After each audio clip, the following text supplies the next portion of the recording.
Friends, good morning. எல்லோரும் exam எப்படி எழுதியிருக்கீங்க? நான் கொஞ்சம் சுமாராக தான் எழுதியிருக்கேன். நல்லா பண்ணியிருக்கேன்னு தான் நினச்சேன். கரெக்டாக ஆன்சர் வீட்டில் கரெக்ஷன் பண்ணி பார்க்கும்போது நிறைய கொஷின்ஸ் ஜிஎஸ் எனக்கு ரொம்ப டஃப்பாக இருந்துச்சு. தமிழ் ஈஸியாக தான் இருந்துச்சு. தமிழில் 90 அபோவ் எடுக்கும்னு நினச்சேன்.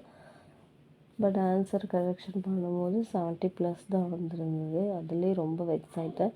ஜிஎஸ் கரெக்ஷன் பண்ணாமலே வச்சுருந்தேன் இவ்வளோ நாள். நேற்று தான் கரெக்ஷன் பண்ணேன். டைமும் சுத்தமாக இல்லை கரெக்ஷன் பண்ணவே. மேரேஜும் போயிட்டுருந்தது. லாஸ்ட்டு 1 வீக்காக புக்கை சுத்தமாக எடுக்க முடியாத அளவுக்கு இருந்தது. எக்ஸாம் நாள் மட்டும் ஒரு நாள் உட்காந்து படித்தேன். அப்புறம் அப்பப்போ ஒரு அரை மணி நேரம் படித்தேன். அந்தளவுக்கு தான் டைம் கிடச்சிது. ஸோ தமிழில் 70+ தான் போட முடிஞ்சது. மேக்ஸில் ஓரளவுக்கு 18 கிட்ட போட்டுட்டேன். ஜிஎஸ் ரொம்ப கஷ்டமாக இருந்துச்சு. இந்த தடவை பாஸ் பண்ணுறது ரொம்ப கஷ்டம்தான்.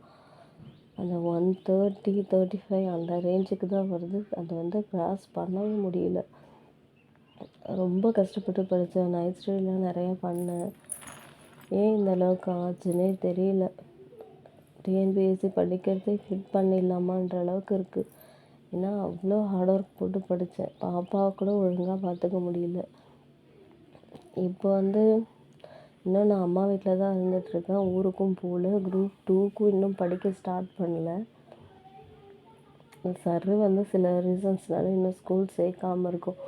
யூகேஜி போக வேண்டியது. அவனும் வீட்டில் இருப்பான். ஸோ பாப்பாவையும் பார்த்துட்டு குரூப் 2 படிக்க முடியுமானே தெரியல. இன்னும் அந்த டிப்ரெஷன்லேருந்து என்னால் வெளியே வர முடியல. குவிட் பண்ணிடலான்ற அளவுக்கு வந்துட்டேன். யோசிச்சுட்ருக்கேன். டிஎன்பிஎஸ்சி விட்டு வெளியே வந்துட்டு வேறு ஏதாவது பண்ணலாமா அப்படின்னு சொல்லி யோசிச்சுட்ருக்கேன். இல்லை கண்டினியூ பண்ணலாமான்னு அந்த கன்ஃபியூஷன்லேயே இருந்துகிட்ருக்கேன். நீங்கள் எப்படி பண்ணியிருக்கீங்க? நீங்கள் நல்லா பண்ணியிருக்கீங்களான்னு சொல்லிவிட்டு கமெண்ட் பண்ணுங்கள். அப்புறம்